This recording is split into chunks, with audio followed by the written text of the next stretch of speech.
Hello and welcome to the Colts Blue Zone Podcast. I'm Matt Adams. No Dave Griffiths this week. Dave's a little under the weather, but I do have my good friend Mike Chappell here as we go back to weird. We're going to talk about the streak, Jacksonville for the Indianapolis Colts, and they really need to win right now, Mike. If you do all these playoff simulators that we all do, I check the athletics, which that's the one I check too. And it looks like that if they win 3 games, and 3 of the 5, and almost whichever 3 of the 5 it is, they get in. If you win your 3 division games, you win the division. But they're running out of games to let loose. Yep. That's the problem. And Jacksonville, again, the players really have wanted nothing to do, and Shane Steichen wanted nothing to do with talking about what's happened in the past. It's this year's new team, all that stuff. But it's kind of like that not winning season openers that was right. Those are all different teams, different personnel. Right. It's something. You can ignore it, but it's something, and it's something until we'll quit talking about it when you quit losing down there. And we're looking at the AFC South standings right now. Jacksonville and Indianapolis both at 8-4. Houston Texans right on their heels. They're two of the top 3 teams in this division are playing good football. One of them is not, and unfortunately that's the Colts, and that was the team that was at the top of the standings for most of this season. Let's look at the AFC overall picture. The New England Patriots just continue to win. They're at 11-2, and with the Colts being now in the second spot in AFC, Jacksonville has the tiebreaker there because I think divisional record. No, it's common opponents. Common opponents. It's common there opponents. You go. Common opponents. So they would be the number 3 seed. That would kick Indianapolis down into the wild card slot for the time being. So the Colts have some work to do, Mike. We got a lot to talk about. We're going to start off with something that's football related and Colts related, but not necessarily football related. We want to talk a little bit about Kenny Moore. He is, for the 3rd time, the team's Walter Payton Man of the Year award nominee. So he's the 2025 nominee. He was the nominee last year and also in 2021. And Kenny, he's a longtime Colt. I think he's been with the franchise since 2017. He's done a lot of good stuff in the community. He's got his Love One Foundation, which both focuses on Indianapolis and his hometown over in Georgia. Educational leadership, youth football, disaster relief. And he's also got this year, I think he's got a partnership with Cardinal Ritter High School that has paid some dividends where he is in a mentorship program, like a weekly mentorship program for Kenny Moore. Yeah, Kenny, and I think he's done things at Ritter before, but this year it's sort of expanded. On Tuesdays, they did a good job of adjusting whatever schedules, because Tuesday's his off day. Right. Yeah. He spends a couple hours, and he told us today that he talks to an 8th grade class and about life skills and about what's out there waiting for you. And he's Mr. Kenny to these guys. And it's just I never had this experience growing up in Beech Grove, but it's hard to imagine having a pro athlete come out there and not having an impact, and not just he's just not putting in his 2 hours as community service and then going home. He's connecting with these kids, and he's trying to show them there are better ways, and there's ways out to do things. And that's what's so impressive about Kenny. We see these guys every day, and we know that on Tuesdays, those of us who cover the team, that all of these guys, they go into whether it's PR or the community folks at the Colts, and they say, what do you need this week? What can I do on Tuesday? What can I do on my day off? And Kenny Moore's at the top of the list, and it's funny when we talked to Jonathan Taylor, he said it's just inspiring, and how he sets the tone in the locker room, on the field, and in the community. And he said, let's just quit messing with this. Just give him the award. And he even said that it's the most prestigious award, not the MVP, not Offensive Defensive Player of the Year. He said what you want is to get that patch, and they get to wear that patch on their jersey. And Peyton had that. I think Eli and some other guys, Russell Wilson. So it just sets you apart from the rest. And yes, you've got to be a good player, but I really think it's your impact and your outreach and how you try to connect with people. Because there are two elements of it, and of course one of them is on field, right? Right. You know, but really the what's weighted is what you're doing in the community on top of that. Yes, because again, these guys, the really mature players understand that for however many years they're in the NFL, they have a platform. Right. They have a voice. And the longer you're in the league, maybe the stronger your voice. But even if you're a rookie, a second-year player, and you're the 50th player on a 53-man roster, you have a platform through your team, Colts, Ravens, whomever, to get out in the community. And when you're that player on that team in that community and you go and talk to these kids, again, I can only imagine the impact of whether it's an 8th grader, a 5th grader, kindergarten, where you just look at these guys and, you know, when you see them like on game day, they're larger than life. And then you see them on a Tuesday and they're not wearing pads, they're not wearing a helmet, and they're just like a guy. But they're a guy with some juice.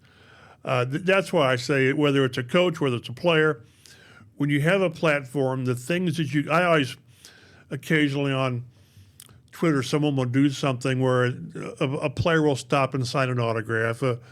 Jim Irsay would stop and sign someone's jersey, and you see a basketball player, after a game, they give them their shoes, and it only takes a second to make a lifetime impression.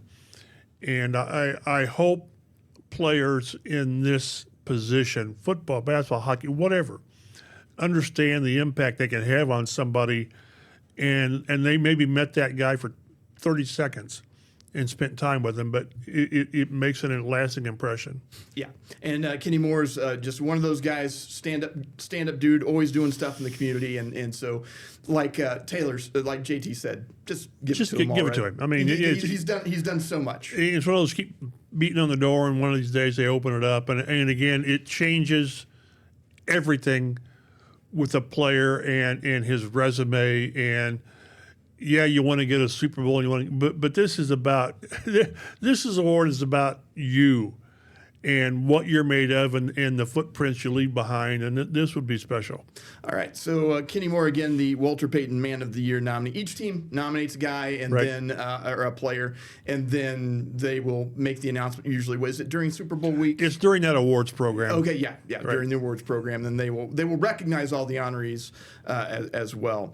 So let's move on to the football field a little bit. We had expressed some concerns the last couple of weeks about the kicking game for the Colts. The team also had those concerns, apparently. Apparently, those teams had those concerns. I really think it goes down to missing extra points.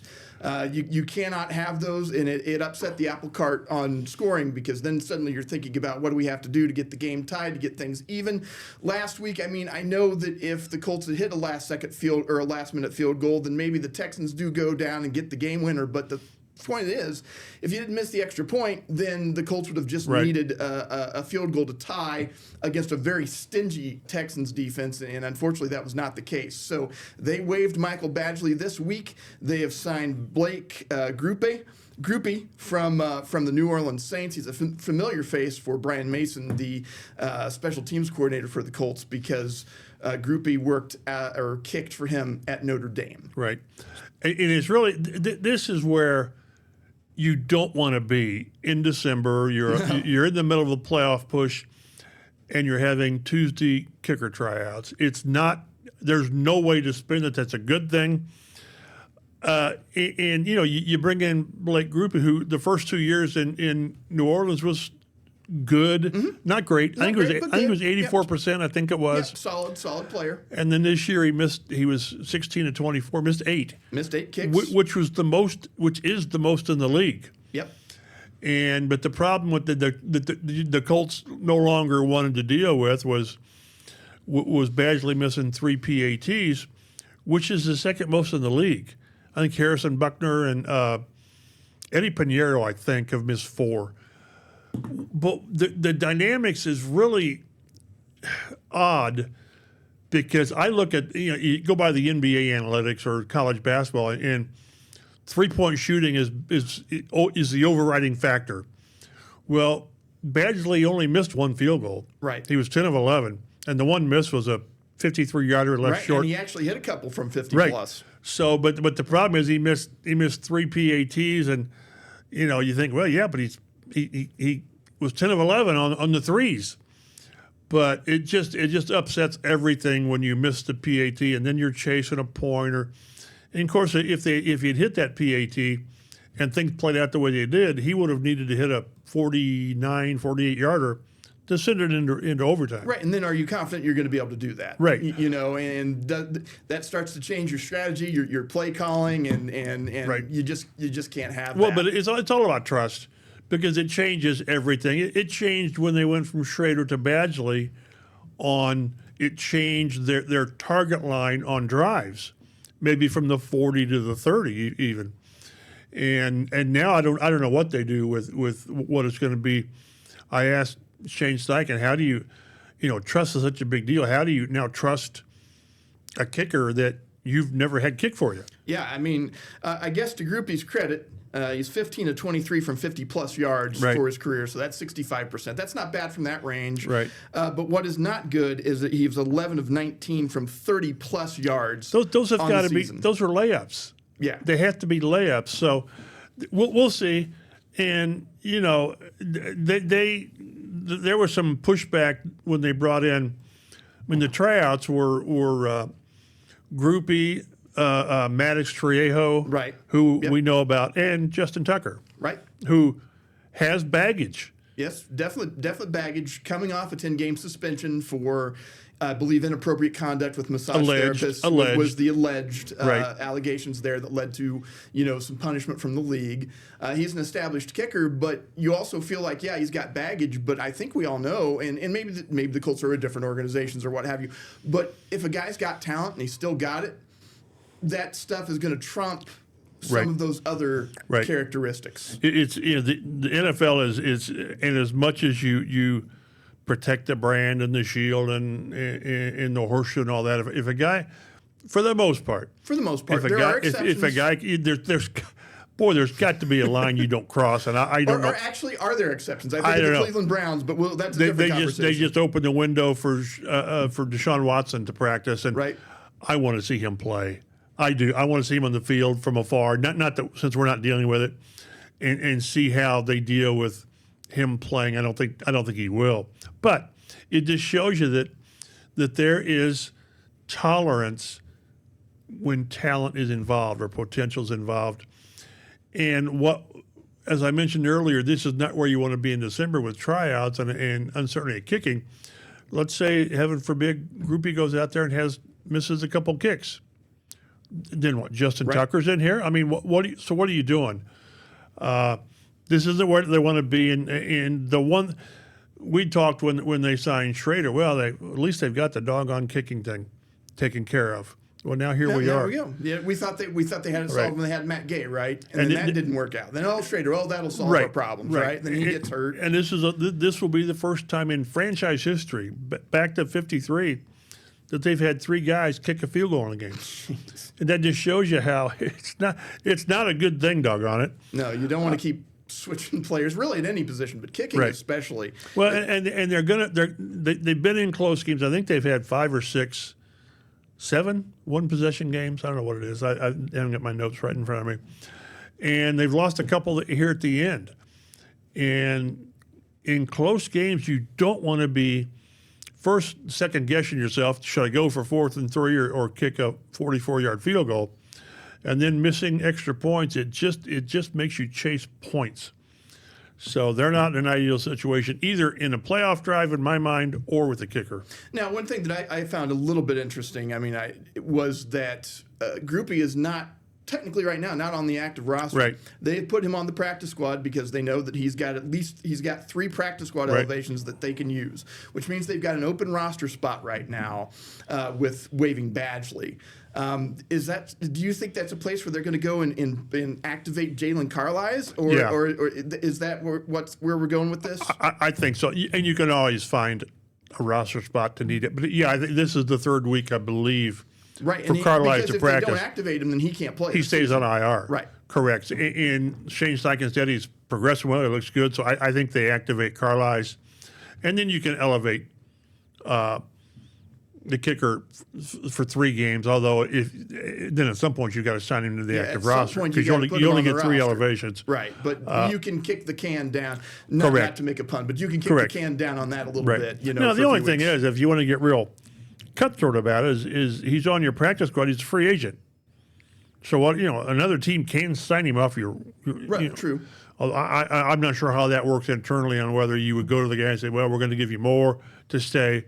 But again, it's the uncertainty. And a lot of teams now are carrying that kicker on the practice squad because it doesn't take a roster spot. Then another big injury for the Colts. I talked about a little bit in the game recap, but I wanted to address Sauce Gardner a little bit here. Unfortunately, Sauce. It looked like a non-contact injury, a calf strain for him. Right. Happened on the first drive against the Texans, just a couple plays into the game. And, I guess we're not going to see the Mooney Ward Sauce Gardner combo for very long this season. That's what's so frustrating for the team and for Lou Anarumo is how many games you almost have to take Sauce out of it because he was a late addition. Right. How often have you had your defense together? Not much. Really not much on the Mooney outside. Ward's missed 3 or 4 games, 4 games with concussion. Buck's out right now. Kenny Moore missed time. So it's really been frustrating. And then when you finally think you're getting Ward and Gardner together, and then this happens, and right now Mooney Ward's not playing where you want him to be as far as level. And we talked to Anarumo on Tuesday, and he said, well, it takes, when guys are out a while, it takes you a while to kind of get your bearings on what you're at. Well, they don't have time. Say the clock's ticking, man. There's 5 games left in the season. You're in the midst of a playoff race. Right. So it's frustrating, but it's where they're at. I think what's encouraging, 2 things are encouraging is with Gardner is it wasn't the Achilles. Right. Yeah. That's a key. That's a key that it was not the Achilles. So and he was adamant about that. Right. Well, and yes. And then the MRI bore that out. Right. So and for what it's worth, and it's not worth a lot, is we're in the locker room on Wednesday and he's walking around and they have one of those hoops in like Chuck E. Cheese has. Oh, okay, yeah. And so the players that play those are Carolina, and he's in there playing that. So he's moving around. Now that doesn't mean the cast's ready to go, but he's not on crutches. He's not in a boot. So I think he misses a couple of games. Kenny Moore, and you cannot compare injuries. Kenny Moore had a strained calf and missed 3 games. Right, and they said that turned into an Achilles injury too. Right. His wasn't Achilles. They said calf, and then I think he said Achilles. Okay. On right. More, if I'm thinking correctly. You're probably right.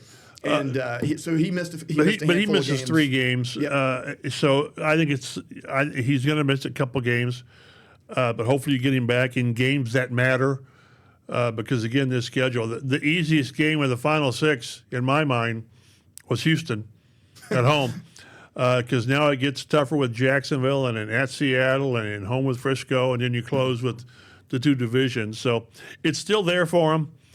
And all the playoff simulators reinforce that it's there, and they have favorable odds and all that stuff, but only if you win. Yeah, you've got to win. You got to do your part, doggone it. And I realize they've not gotten hardly any help from the outside with this team winning, losing, whatever.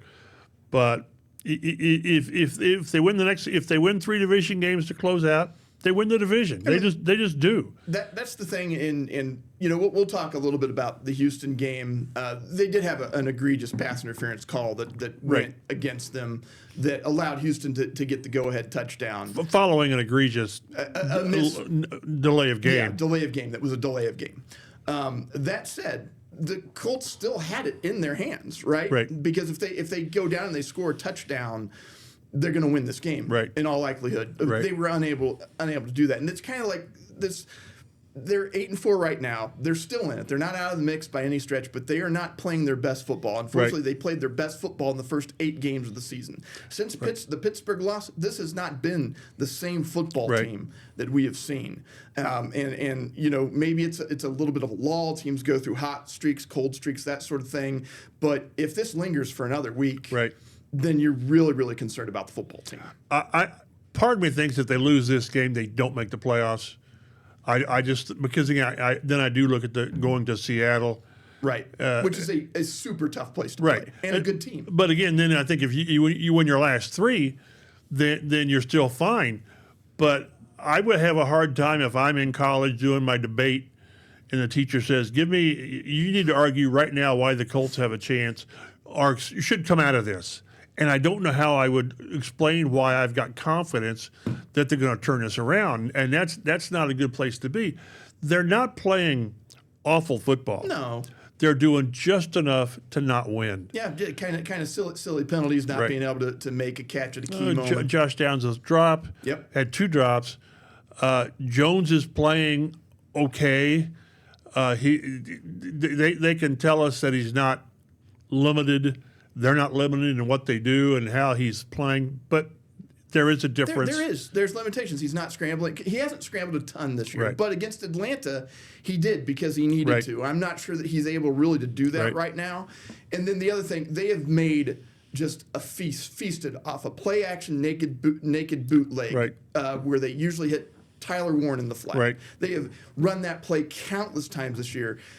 It's not disappeared entirely from the playbook. Well, they did one last week with Tyler Warren. They roll out and he's wide open. Yeah. So, but they're not doing it as much, and you think there might be a little bit of a limitation. Hey, let's talk a little bit about Daniel Jones while we're at it. Some interesting stuff, I thought anyway. He's wearing a brace right now that's 3D printed that was kind of engineered by guys he used to play football with at Duke.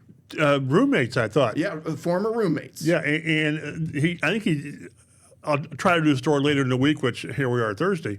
But he talked about how he as a senior he had a collarbone injury, and they came up with this pad to help him play because he wanted. They're like, you're going to be out for 5 or 6 weeks or whatever. He's like, no, I want to play. They're like, well, you can't play. But then his teammates were like, well, hey. We'll make you a pad. We'll make it so you can play. And it's we were joking with Shane Steichen about like could his roommates at UNLV have come up with that? And he sort of said no. He said Duke's a different level of school. I can only imagine what the UNLV guys would come up with. But no, and it's got to be something that Jones feels is confident will help. It's apparently something we haven't seen it, but it's some kind of a pad that he puts on his calf, and it protects the calf. So if it works, it works. It's not helping his mobility. No. It's just limiting the possibility the additional pain or possibility of further damaging it, I guess. So again, I can remember my roommates at Ball State. They weren't interested in that kind of thing. They were drinking and avoiding classes and all that kind of thing. So good for him. But it's a great story about these guys, and they've got a business. They turned it into a full-fledged business now. So and all you need really on those kind of self-made businesses is a couple of really high-profile clientele. Yeah, and apparently it takes off. They've made a mask, a broken nose mask for a NBA player, and then they also designed something for an offensive lineman to kind of protect their hands a little bit better. So good for them. But then they've also done stuff for just kind of like normal people to help bring some pain relief, stabilize some muscles, that sort of thing. Right. So it's a really cool. Basically, you take a picture with your an iPhone, you send it. They 3D print it for you. They mold it and send it out to you. Although in the case of Daniel Jones, apparently they met him out in Kansas City the week they played out there and delivered it by hand, which you would expect to do for an NFL quarterback, I think. That's above my level. I can take pictures with my iPhone, but to get it to somebody for 3D printing and all that is above me. Exactly. But no, it's just kind of a cool story. And, one thing I guess that's a little bit encouraging is they did a walkthrough yesterday, so the practice report wasn't quite what the practice report would be. It's an estimate. Wasn't he listed full? He was listed full yesterday, which he had been limited the last couple of weeks. Which when you limit him, when he's limited in a walkthrough, I'm thinking, what? You can't even do a walkthrough? Right. But that was the Colts really being very by the letter of the law with the NFL's participation report, which is fine. Yeah, and we'll see what he is, the rest of the week with that. So he did say he felt like it was getting a little bit better, but then of course, are you going to come out to be the quarterback and say, well, it's getting worse, and I'm really concerned about it? Right. It's just not a thing that you're going to hear a lot from NFL quarterbacks. Well, and again, we'll get into it with Jacksonville, but they've got to break this skid. It's 10 straight on the road. 9 straight in Jacksonville. Right, because one of them, again, as we've pointed out on the podcast before, one of them includes a London game. They tried to go. They tried to go overseas to break the streak. Right, they tried to go to Europe, and it didn't matter. So, but it's been in these 10 losses, 8 different Colts starting quarterbacks. He'll be number 9. Hopefully, I'm wishing Dave Griffiths the best to get better. And we'll talk about it during our at the end with Piggin. But I think he needs the entire weekend to recover. I'm not going to argue with that. You are watching the Colts Blue Zone Podcast on Fox 59 Now and YouTube. All right, Mike. So we will turn. Going back to weird, I looked this up because when we did the Jacksonville podcast last year, David uttered the phrase going back to weird, just because this Jacksonville streak is just something that doesn't make a whole lot of sense. And so we're doing it again. That was episode 363, so like 80 episodes ago, we were talking about this. And unfortunately, here we are again, another year, we're talking about it again. But before we talk too much more about that, let us go back to a different time. 2014, this is from September 21st, pictures up on your screen if you're watching the podcast. You've got Gus Bradley as coach of the Jaguars.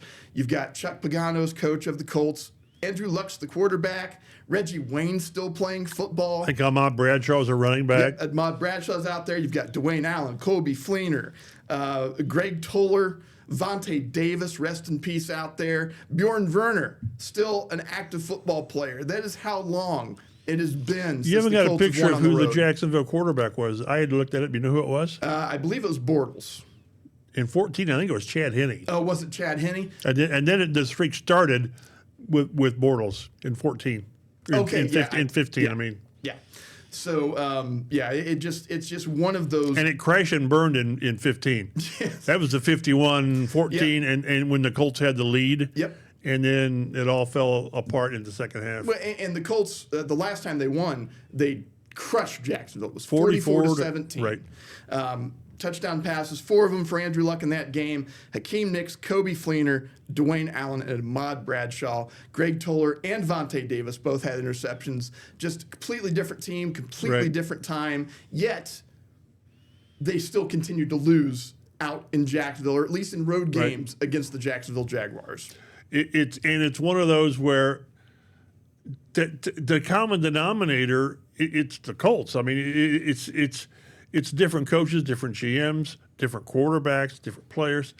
I don't know in why a rookie, why a second-year player would think there's anything with a jinx when he's not been part of it. There's only been a handful of players that have been part of most of these games. Nobody's been here for all of them. But I don't know. But it's something. It's like the season opener. It's something until it's nothing, and the only way you make it nothing is to win. And I can't think of any better time than now because, again, you've by losing 3 or 4, you've brought everybody back into the picture. Right. When you had the opportunity to keep them out of it, and you could have almost put Houston away last week with a loss. So. You just could have. So I hope, they talk about sticking to the process, and we've got the right guys, and. But they've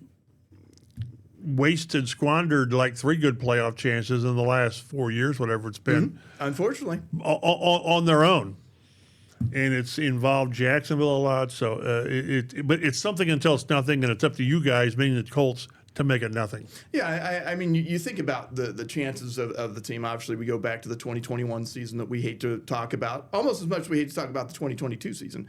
They had a chance to win, get in the playoffs, blew both of those. Right. There was the Minshew season, Richardson's rookie year, and Steichen's first year as coach.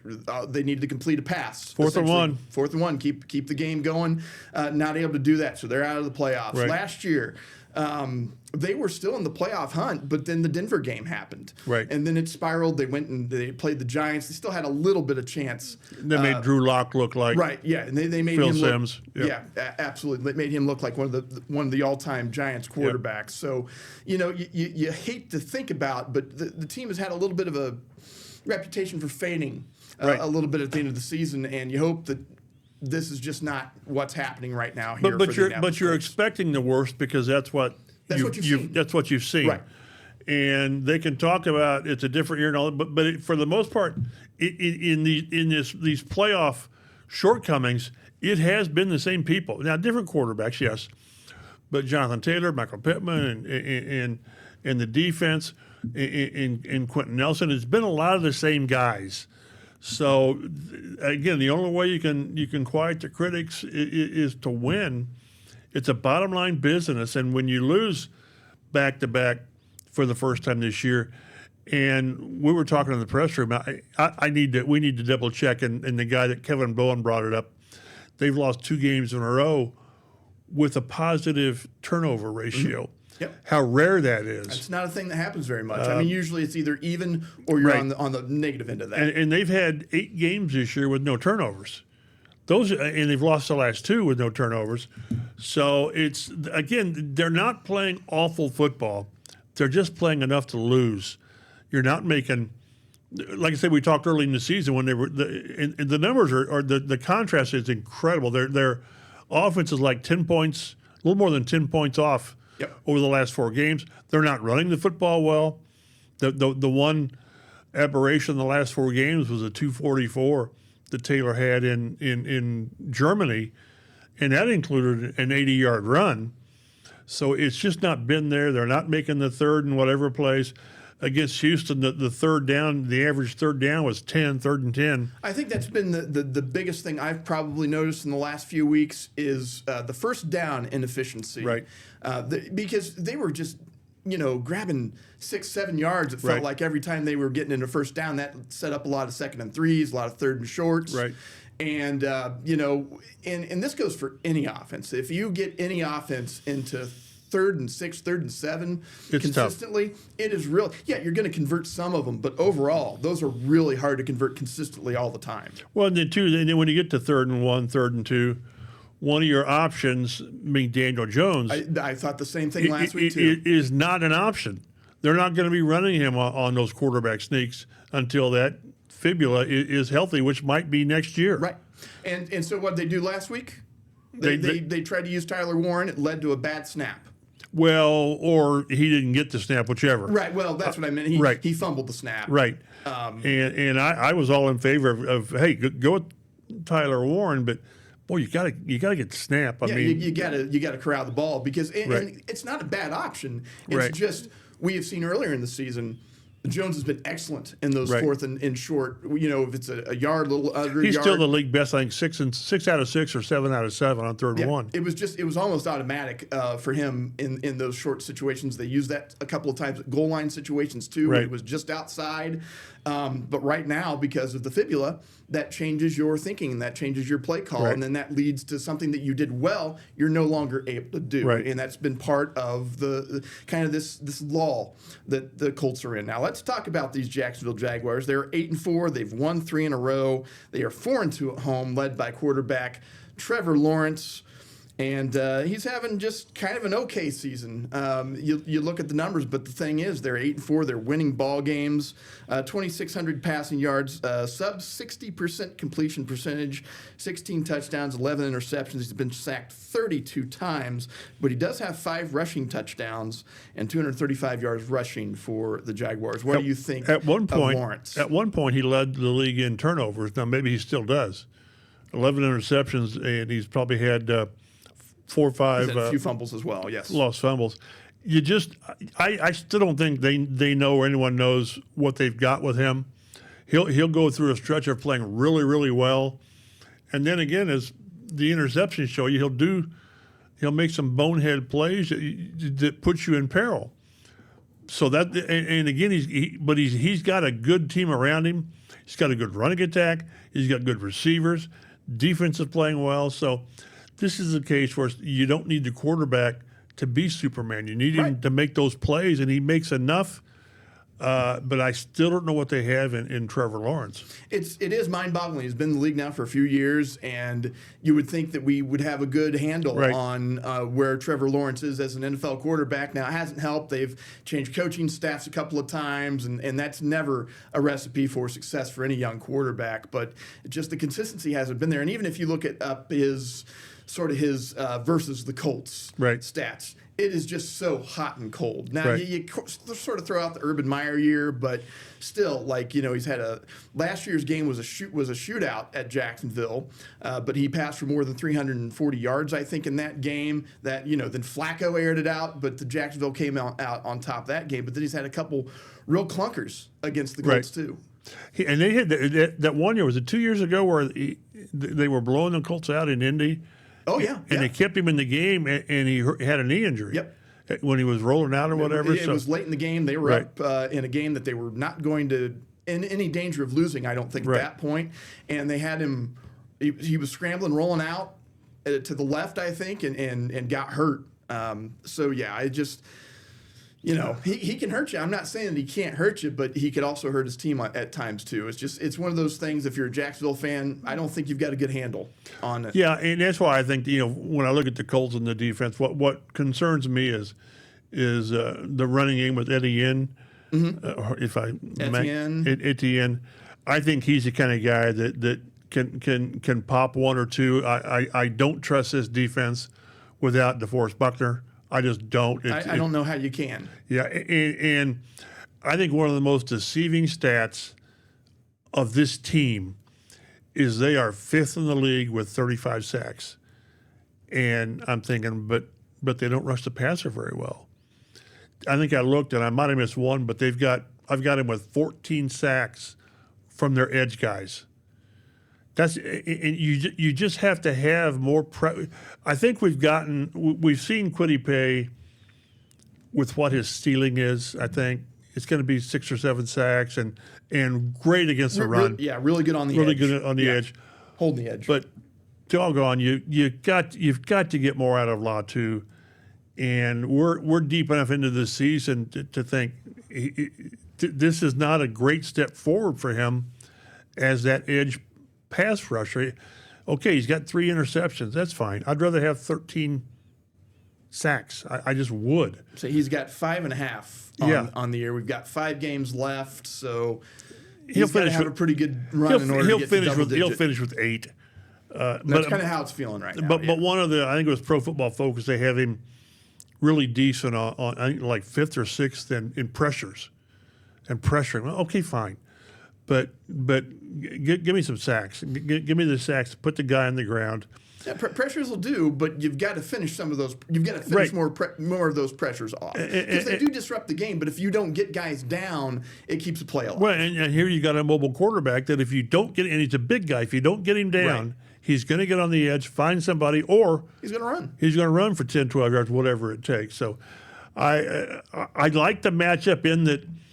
And I think we'll get to. I think the Colts are favored, but you got the Jags who are playing pretty well. They're at home, and the Colts are sort of wobbling. So maybe this is when they come back and win. I don't know, but they've got weapons and they've got people on offense that can really stress this defense. All right, let's talk about a couple of those weapons. First, we'll talk about Jacoby Myers. He was a trade acquisition for the Jaguars before the trade deadline. He's played 4 games with them. So far, he has caught, I lost my place on there. 18 catches for 245 yards, a couple of touchdowns. It feels like, especially the last couple of games, getting a little bit of chemistry there with Trevor Lawrence, and that's probably not what you want to hear if you're a Colts fan right now. Well, and of course, I got Brian Thomas, who's a player. Yes. So, again, this is a streaky team that kind of thrives on their quarterback, but when they get it going. And again, this defense is going to be, it won't be what it needs to be because you're going to have Mooney Ward, who again is still working his way back, and that leaves the other side open. I guess it'd probably be it'll be either Jalen Jones or Mekhi Blackman, I guess. And it's going to be, I would assume it's going to be Blackman. They sort of made it clear that Jalen Jones will be that next option after those two guys, and then with Kenny Moore. But it's going to be. And if you don't get pressure on these guys, it's just going to be tough. And then these linebackers don't cover very well because that's not the player they are. No. Now, Brian Thomas Jr. is in his second season. He's a guy who can wreck your game plan. He's not having a great year two for the Jaguars. Like, if you looked at his stats from last year to this year, right. His target percentage, like he's catching about 67% of passes thrown toward him last year. This year, it's just barely above 50. He's had a few drops. He's missed a few games because of injury. And probably the most notable stat is he caught 10 touchdown passes last year. This season so far, he only has one. But again, you know what? If you're going to get right, it'll be in your play for Jacksonville. It will be at home against the Indianapolis Colts. Right. And sometimes the same guys kind of bother you. Everyone knew that Nico Collins had been a Colts killer, and at least they kept him under 100 last week. They kept him under 100, but man, when they needed to get them off the field late in the game, who did they go to and who caught the ball and got the first down? It was Nico Collins. That's the big. I want to try to support this defense because I think Lou's had to do an awful lot of adjusting because of personnel and 100%. Injuries. They've only allowed 3 touchdowns in the last 2 games to KC and Houston. That's pretty good. But of the 21 possessions those two teams have had, there have been 9 drives, almost half of 10 plays or longer, and each one of those drives has scored. So you're limiting. I think there's like 6 or 7 field goals. So you're limiting the point damage, but you can't get up the field, which then limits the number of possessions for the offense to allow them another possession or two to get things right. And unfortunately, that offense has not covered itself in glory lately either. But you still need to get. That's still your bread and butter. The offense is still what's going to carry you.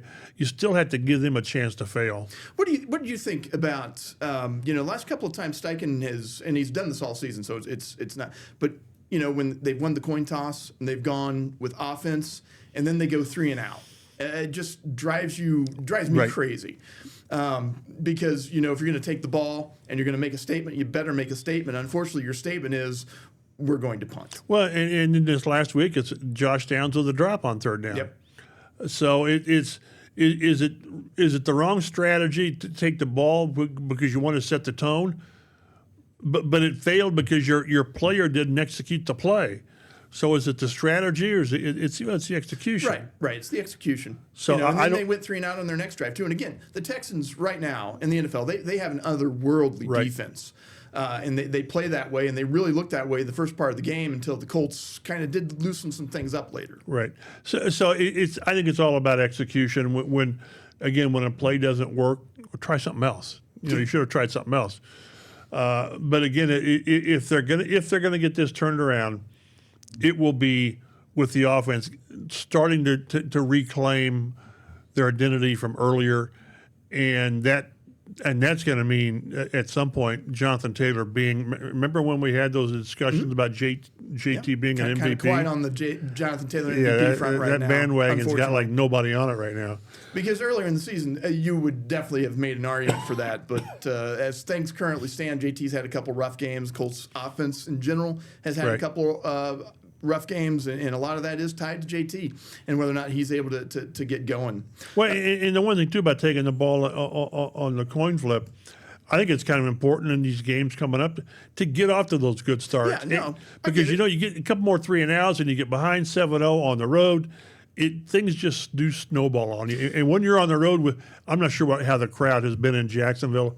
I'm sure pretty enthusiastic. But you know what it's going to be in Seattle. Yeah. Yes. So you have to as much as you can to make them a little unsettled, and you do that by extended drives and scoring, which we haven't seen early. And I also understand. I mean, really, the Colts made hay this season by jumping up on teams, getting early leads. That allows the defense to settle in. You get a couple touchdown lead, then things are golden. And if you don't get the ball first, you don't have the chance to do that. So I understand it. Just a little frustrated by, like you mentioned, the execution. If you're going to do it, then you better go down and at least score some points. And that's all a coach can do. I'm not defending Shane Steichen at all. He doesn't need it. But you can only put your players in position.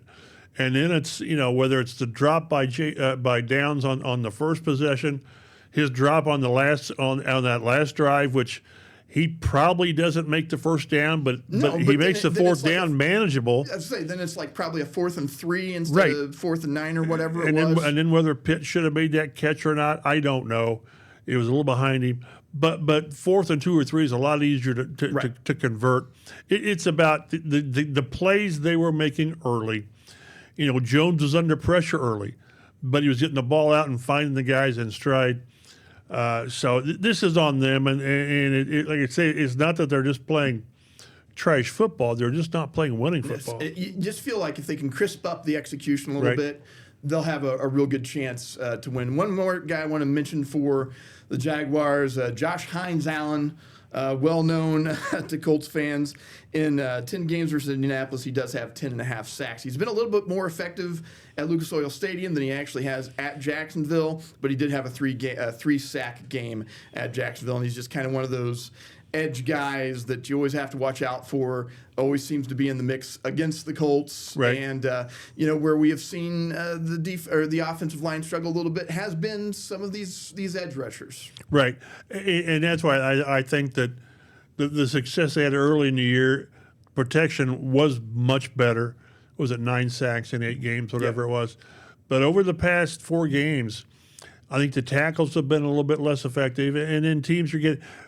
There were a couple plays last week when Will Anderson just pushed Bortolini right back in the middle. Poor Bortolini last week. He got decleated by both Will Anderson and Danielle Hunter. Right. And the one thing that a quarterback wants is the opportunity to step up in the pocket and let the edge guys kind of run behind you. And when the middle of the pocket collapses, the quarterback has nowhere to go. Yeah, so they've got to clean that up a little bit. Right. Let's look a little bit at our stats rankings for these two teams. Colts still hanging in there at first in points per game, but it keeps dropping. It's now at under 30 points a game at 29.8. Jaguars at 11th at 24.3. So this is a team that can score points allowed per game. The Colts 9th. 20.8, Jaguars 12th at 21.1. Point differential, Colts are on the plus side, and so are the Jaguars, but the Colts have been plus 108, Jaguars at plus 39. Offensively, the Colts still hanging in there. They've got a top 5 offense in yardage perspective, 375.4. The Jaguars 19th. So, the scoring's a little bit of a disparity with maybe the offense a little bit.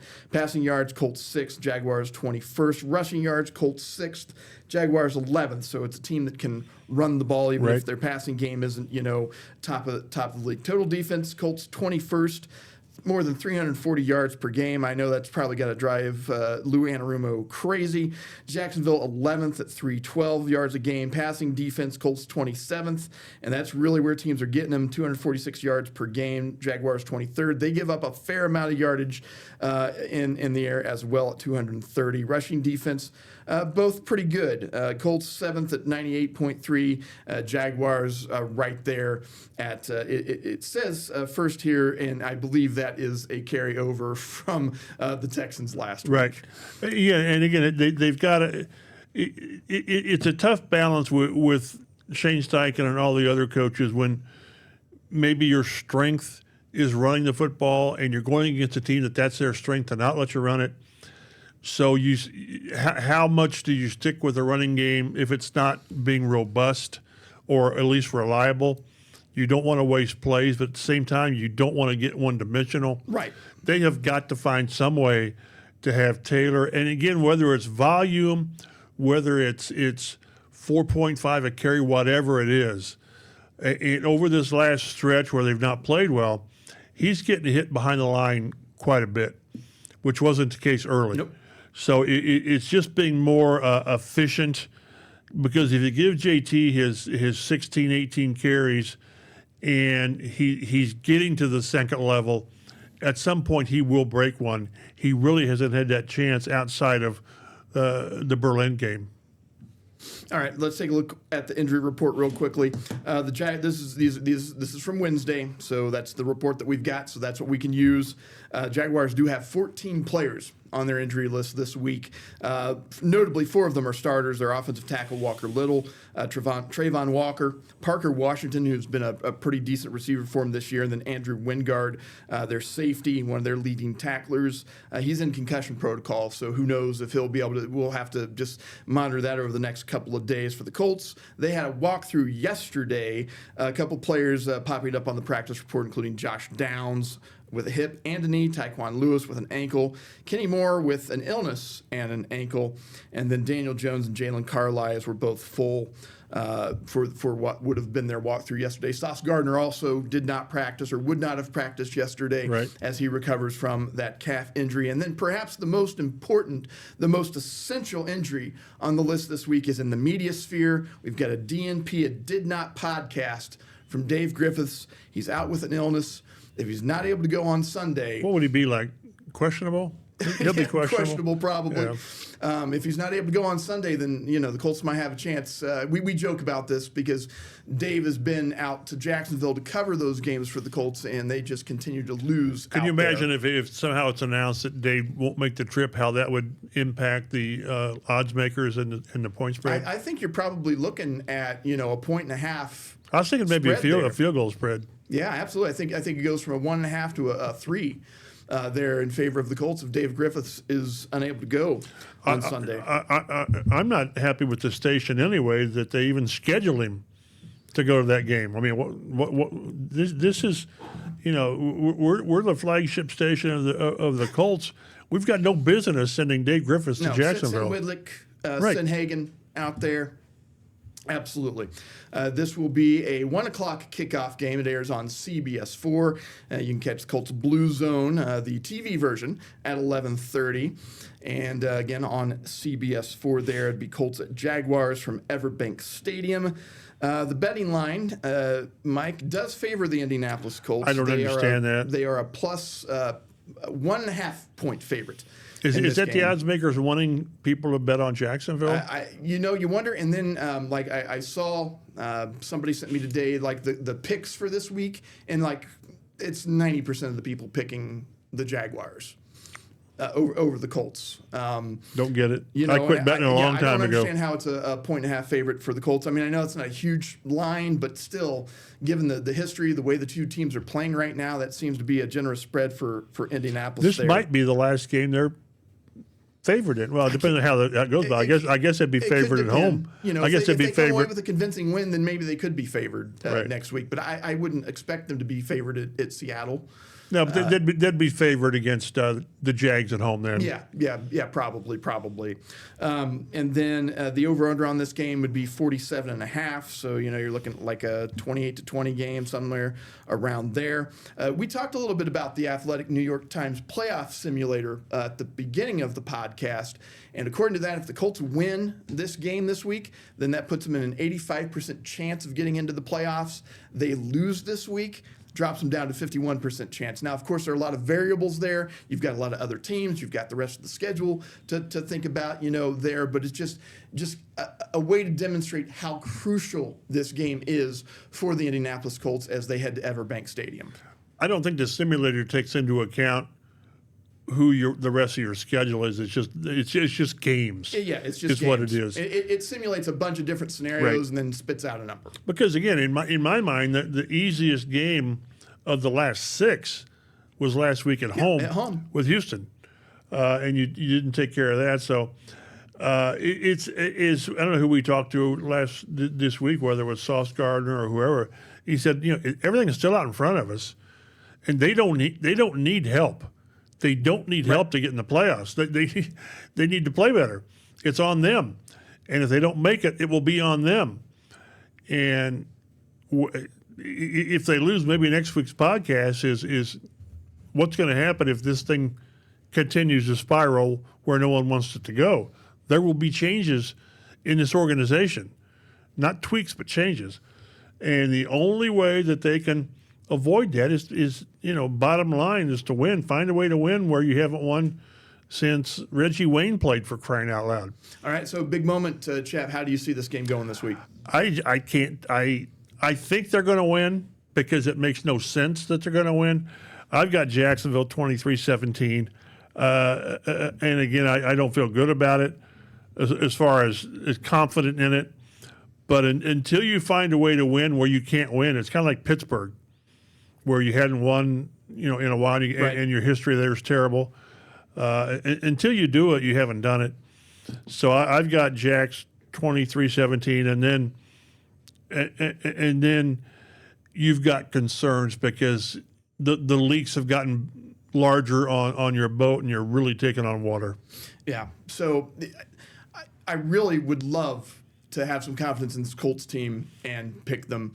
But matter of fact, they've lost 3 out of their last 4 games. They're heading to a place in which, for whatever reason, they just do not play well on the road against Jacksonville. So in good conscience, I could not pick them, even with the remote possibility that Dave Griffiths does not go out there, which is, you would think, would not have any bearing on thinking in a football game, but it does. But I have the Colts losing to Jacksonville this week, 27-20, which unfortunately is kind of a infamous score for the team this week. Well, again, and if they win and they say, "So you guys didn't believe in us," well, no, because you haven't won there since in so long, since nobody's been on the roster. Well, and if they had come into this game winning 2 out of their 4 last games or something True. like that, playing a little bit better, maybe I would go out on a limb and say, hey, they can win in Jacksonville this time. But it's just, given the history, there's an article that I wrote about the different games that they've lost as a franchise over there. I just cannot do it. 6-0 with Andrew Luck against I think that was a Cody Kessler game, and the Colts had a long streak interrupted by that game with a great offense. So and in the Wentz game, where holy smokes, when the wheels really came off, and then stuff hit the fan. So just win, find a way to win, shut us up, and cross that they didn't cross the Pittsburgh thing off the list, but they can cross this Jacksonville thing off, because if not, we'll be talking about it next year. All right. Well, that'll do it for this edition of the Colts Blue Zone Podcast. For Dave Griffiths, who absent today, unfortunately, hope he gets better. I think he was doing Christmas shopping today is what he was doing. Perhaps he is. And Mike Chappell, I'm Matt Adams. I'll have a recap on the game on Monday. Thank you for watching and for listening to the Colts Blue Zone Podcast.